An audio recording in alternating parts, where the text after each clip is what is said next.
इंसान को फ्रेश रहने के लिए कोई ना कोई बहाना तलाश करना पड़ता है और मूवी देखना सबसे बेहतरीन तरीकाकार है। आप मूवी देखें और फ्रेश ना हो, यह हो नहीं सकता। आज की मूवी आपको यकीनन बहुत फ्रेश करेगी। ज़रूर देखिएगा और मूवी देखने के बाद हमें कमेंट बॉक्स में ज़रूर बताइएगा कि आपको ये मूवी कैसी लगी।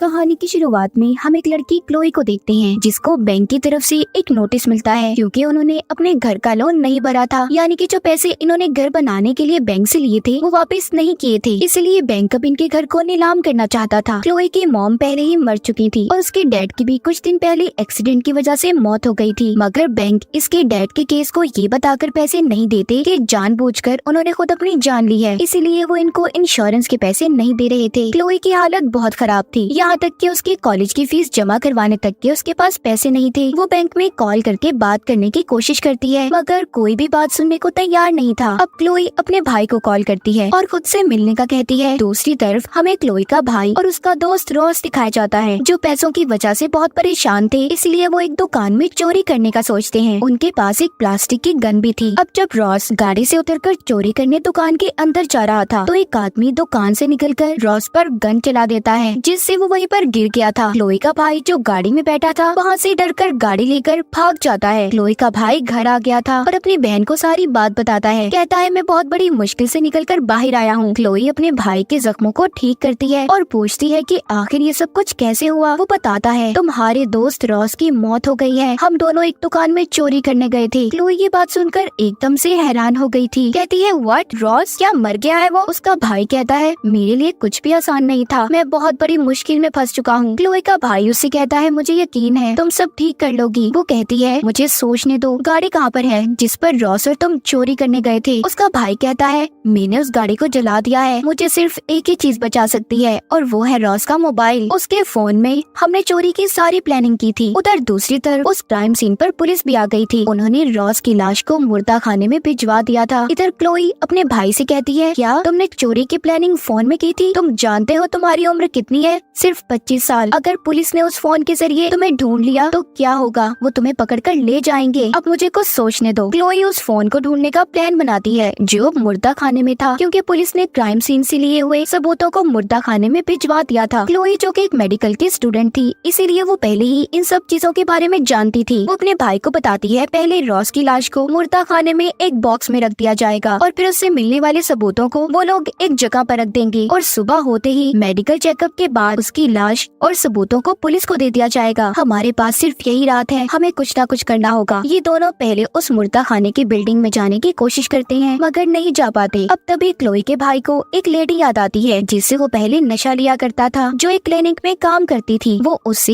एक ड्रग लेते हैं, एक ऐसा नशा जिसको लेते ही जिस्म ठंडा पड़ जाता है और दिल की धड़कन भी आहिस्ता आहिस्ता चलने लगती है। ऐसा लगता है कि इंसान मर गया हो। क्लोई अब अपने भाई से कहती है मैं इस नशे के इंजेक्शन को अपने जिस्म में लगाऊंगी, थोड़ी देर बाद मेरा जिस्म ठंडा होने लगेगा और दिल की धड़कन कुछ वक्त के लिए बंद हो जाएगी। कुछ देर के बाद तुम पुलिस को कॉल करना, उन्हें कहना कि तुम्हें रोड पर एक लाश मिली है, जिसके बाद वो मुझे मुर्दा खाने में भिजवा देंगे मेरे मेडिकल चेकअप के लिए, कि पता कर सके मेरी मौत किस वजह से हुई और फिर मैं वहाँ से सारे सबूत लेकर आराम से घर वापस आ जाऊंगी। ये सब कुछ क्लोई अपने भाई को बचाने के लिए कर रही थी। अब वो खुद को इंजेक्शन लगाती है जिसके बाद उसकी आँख मुर्दा खाने में खुलती है। अब तक जो इन्होंने सोचा था बिल्कुल वैसे ही हो रहा था। अब जब वो होश में आती है तो देखती है उसके जिस्म पर सिर्फ सफेद रंग की एक चादर थी और पाँव पर एक नाम का टैग लगा हुआ था। क्लोई अभी भी उस नशे के असर में थी, खुद को संभाल नहीं पा रही थी। वो देखती है उस रात मुर्दा खाने में और भी लाशों को लाया गया था। वो दरवाजे से झांक कर जब देखती है तो एक आदमी था जो चल कर उसकी तरफ ही आ रहा था। ये यहाँ पर डॉक्टर था जो लाशों का मेडिकल चेकअप किया करता था, जिसका नाम कॉरोनर था और यहाँ पर वो बहुत से गलत काम भी किया करता था। कॉरोनर अब उसी कमरे में आ जाता है जिधर क्लोई थी। वो डरकर दोबारा से अपने बेड पर लेट जाती है और मुंह पर चादर को ले लिया था। क्लोई काफी ज्यादा डरी हुई थी, उसे ये डर था कि कहीं वो पकड़ी ना जाए। अब खैर कॉरोनर वहाँ से एक लाश को स्ट्रेचर पर लिटाकर ले जाता है। क्लोई उसके जाने के बाद कमरे से बाहर निकलती है और हर तरफ देखने लगी थी। एक कमरे में उसे एक लड़की की लाश नजर आती है जो बहुत ज्यादा अजीब हालत में थी। वो उसे देखकर डर गई थी। अब वो वहाँ से ही कपड़े लेती है और उन्हें पहन लेती है। तभी कॉरोनर जो कि कमरे से बाहर आ जाता है, उसे बाहर से एक बेल सुनाई दी थी। वो कंट्रोल रूम से ही बाहर के दरवाजे को खोल देता है वहाँ पर एक आदमी था जो कॉरिनर से मिलने आया था। वो आते ही कहता है, क्या तुम्हें इस मुर्दा खाने में डर नहीं लगता? तुम अकेले कैसे रह लेते हो? और कहता है, मुझे एक लिवर जिगर चाहिए। क्लोई भी ये बातें सुन रही थी, जिससे उसे पता चलता है कि वो आदमी यहाँ पर कॉरिनर से जिस्म के अंदरूनी हिस्से लेने आया है। और इतना बताकर वो कॉरिनर को चला गया था। उसके जाने के बाद कॉरिनर ने सारे दरवाजों को अच्छे से बंद कर लिया था। क्लोई भी वहाँ पर उसी कमरे में पहुँच गई थी जिधर उसके दोस्त रॉस की लाश को रखा गया था। वो उसकी लाश को देखते ही रोने लगती है। कॉरिनर ने उसके एक लीवर को निकाल लिया था, मगर वो अभी भी जिंदा था। ये देखकर क्लोई काफी हैरान थी। अब वो रॉस से कहती है, फिक्र नहीं करो, मैं तुम्हें यहाँ से निकाल कर ले जाऊंगी, बस शोर मत करना कि हमारा यहाँ पर किसी को पता चले। दूसरे कमरे में कॉरिनर एक लाश के अंदरूनी जिस्म के हिस्से निकालने वाला था, जिनको निकाल कर वो बेच दिया करता था, जिसके बदले उसे बहुत से पैसे मिलते। अब वो उस लाश का ऑपरेशन करने से पहले अपनी अंगूठी, घड़ी और चाबियों को एक साइड पर रखता है। कॉरिनर के हाथ में जो कटर था जिससे वो लाश को चीर फाड़ करके उसके अंदरूनी हिस्से निकाल रहा था, उस कटर की आवाज बहुत तेज थी। क्लोई इस बात का फायदा उठाती है और चाबियां लेकर वहाँ से भाग गई थी। अब वो रॉस को साथ लेकर मेन गेट तक आ गई थी। उधर कॉरिनर जब अपने काम से फारिग होता है तो वो अपनी चाबियां ढूंढने लगा था, जो उसे नहीं मिलती। तभी वो कैमरे में क्लोई और रॉस को देख लेता है। अभी अपने साथ जल्दी से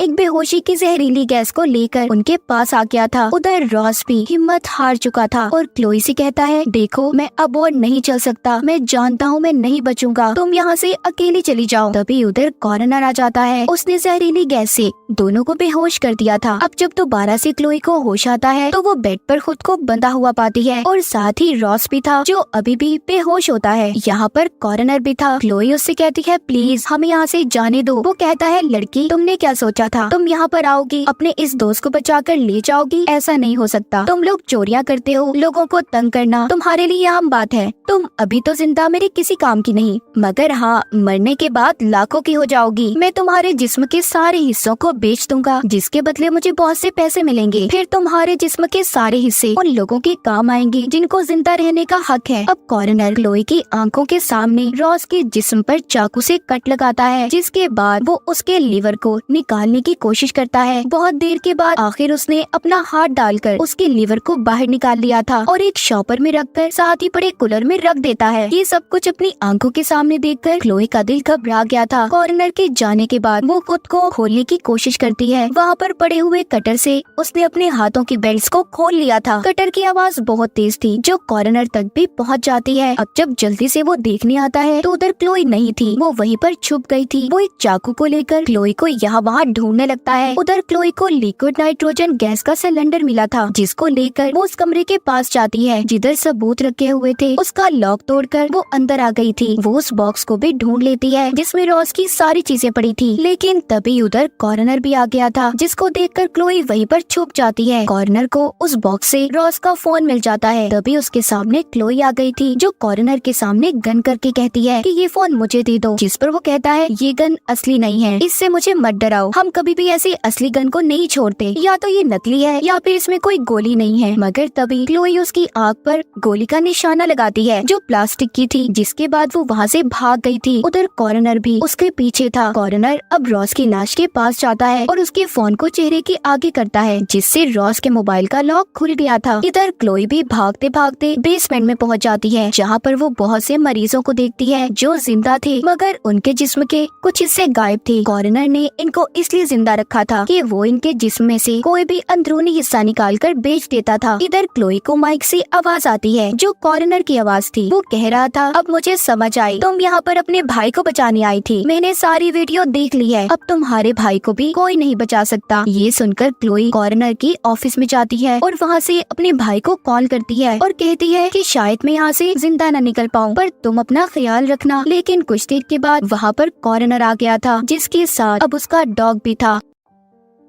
उधर सब बातें सुनकर क्लोई का भाई पुलिस के पास पहुंच गया था। वो एक पुलिस वाले को अपने साथ ले आता है। इधर क्लोई के पीछे कॉरिनर का डॉग था, जिसको कॉरिनर ने उसके पीछे लगा दिया था। क्लोई उससे अपनी जान छुड़वाने की कोशिश करती है। वो वहीं पर पड़े हुए रॉस के लीवर को उठाकर एक कमरे में फेंक देती है। डॉग जब उसके पीछे जाता है तो क्लोई ने उस दरवाजे को बंद कर दिया था और कैमरा की मदद से वो स्क्रीन पर ये भी देखती है कि उसका भाई एक पुलिस ऑफिसर के साथ उसे बचाने आया है। अब वो जल्दी से जाकर मेन गेट को खोलती है और ऑफिसर को कॉरोनर के बारे में बताती है। वो कहता है मैं जानता था, मुझे पहले ही इस आदमी पर शक था कि ये आदमी यहाँ पर गलत काम करता है। इतना कहकर वो क्लोई और उसके भाई को मारने लगता है क्योंकि ऑफिसर भी कॉरोनर के साथ मिला हुआ था। यहाँ पर अब क्लोई वही नकली गन दिखाकर पुलिस ऑफिसर को डराती है। तभी माइक से कॉरोनर की आवाज आई थी जो पुलिस ऑफिसर को बता रहा था कि ये गन नकली है, पर तुम इन दोनों को कुछ मत करना, मुझे ये बिल्कुल जिंदा चाहिए। तभी क्लोई और उसका भाई पीछे के दरवाजे से भाग गए थे। पुलिस ऑफिसर ने इनके पीछे कॉर्नर के डॉग को भी लगा दिया था। क्लोई और उसका भाई बेसमेंट में आकर छुप जाते हैं और गेट को अंदर से बंद कर लिया था। पुलिस ऑफिसर भी वहाँ पर आ गया था जो डॉग को उसके पास खड़ा देखकर समझ जाता है कि दोनों इसी बेसमेंट के अंदर हैं, इसलिए उसने बाहर से उसके दरवाजे को हथकड़ी लगा दी थी। इतने में वहाँ पर वही आदमी आ जाता है जो पहले कॉर्नर को लीवर का बोल कर गया था। कॉर्नर कहता है अभी तुम्हारा काम नहीं हुआ, मुझे 1 घंटा लगेगा। तभी वो आदमी वहाँ पर पुलिस की गाड़ी को देखता है। वो समझ चुका था कि इस काम में कॉर्नर का साथ पुलिस भी दे रही है, मगर अचानक से पीछे से आकर पुलिस ऑफिसर ने उसको शूट कर दिया था क्योंकि ऑफिसर नहीं चाहता था कि किसी को भी ये पता चले कि पुलिस भी कॉर्नर के साथ है। उधर क्लोई और उसका भाई बेसमेंट से होते हुए दोबारा से सबूतों वाले कमरे में आ जाते हैं, जिधर वो देखते हैं कॉर्नर और पुलिस ऑफिसर ये बातें कर रहे थे कि जिस आदमी को ऑफिसर ने मारा है उसका इल्जाम ये लोग क्लोई और उसके भाई पर डाल देंगे। अब यहाँ पर क्लोई और उसका भाई उस आदमी को उठाकर दोबारा बेसमेंट में ले गए थे जो मरा नहीं था बल्कि बेहोश हुआ था। जहाँ पर जाते हुए कैमरे से कॉर्नर ने इन्हें देख लिया था। ये दोनों बहन भाई उस आदमी को लेकर उस जगह पर आ जाते हैं जिधर बहुत से और मरीजों को कॉर्नर ने रखा हुआ था। तभी उधर ऑफिसर भी आ गया था जो वहाँ पर जहरीली गैस को छोड़ देता है। क्लोई अपने भाई और उस आदमी को मास्क पहना देती है और कहती है तुम यहाँ से बाहर जाओ, मैं इन लोगों को चकमा देकर जल्दी वापस आऊंगी। यहाँ पर क्लोई का भाई उस आदमी से कहता है जो अभी भी जिंदा था कि मैं तुम्हारी जान बचाऊंगा, जिसके बदले तुम्हें मुझे पैसे देने होंगे। वो आदमी मान जाता है। अब जब वो उसको लेकर जा रहा था और आगे पुलिस ऑफिसर पर हमला करने वाला था, तभी पीछे से कॉर्नर आकर क्लोई के भाई को बिजली का झटका देकर बेहोश कर देता है। उधर गैस की वजह से क्लोई की हालत भी खराब थी। तभी उसे अपने पास एक ऑक्सीजन सिलेंडर मिलता है जिसको रखकर वो जोर से उस पर हथौड़ा मारती है जो सीधा पुलिस ऑफिसर के मुंह पर जाकर लगा था, जिससे उसकी मौत हो गई थी। उस ऑफिसर की मौत से कॉर्नर भी घबरा गया था, इसीलिए अब वहाँ पर जितने भी मरीज थे सबको गोली मार देता है और क्लोई के भाई को खींचकर साथ ले गया था क्योंकि उसे एक लीवर चाहिए था। वो अब क्लोई के भाई का लीवर निकालने वाला था। कॉर्नर यहाँ पर ये कह रहा था कि मेरे पास सबकी मौत का जवाब है, पर पुलिस ऑफिसर की नहीं। क्लोई भी अपने भाई की जान बचाना चाहती थी, इसीलिए वो उसी कमरे में पहुँच जाती है। वो जाकर देखती है कॉर्नर वहाँ पर नहीं था, वो वहाँ पर छुप गया था। क्लोई जब आकर अपने भाई को देखती है और उसे होश में लाने की कोशिश करती है, तभी पीछे से आकर कॉर्नर ने उसे पकड़ लिया था। क्लोई अपनी जान बचाने के लिए पास ही पड़े सिलेंडर से उस पर गैस छोड़ देती है, जिससे उसका पूरा चेहरा बर्फ में जम गया था। फिर वो उसी सिलेंडर को उसके मुंह पर देकर मारती है, जिससे उसका आधा चेहरा टूटकर बिखर गया था। अपने साथ इतना सब कुछ होता देखकर कॉर्नर पागल हो गया था और एक बड़ा सा चाकू लेकर क्लोई को मारने लगता है। लेकिन तभी वहाँ पर वही आदमी आ जाता है जिसको क्लोई और उसके भाई ने बचाया था और कॉर्नर को एक ही चाकू मारकर उसका काम तमाम कर देता है। ये तीनों बच गए थे। यहाँ पर क्लोई का भाई उस आदमी से कहता है मैंने तुम्हारी जान बचाई, लाओ वो पैसे दो जिसका तुमने मुझसे वादा किया था। वो आदमी कहता है जान तो मैंने तुम्हारी बचाई है, अगर तुम्हें पैसे चाहिए तो तुम्हें मुझे एक लीवर देना होगा। अब इन दोनों बहन भाइयों को पैसों की भी जरूरत थी, इसी वजह से अब क्लोई इसको कॉर्नर का लीवर निकाल कर दे देती है। कॉर्नर के डॉग को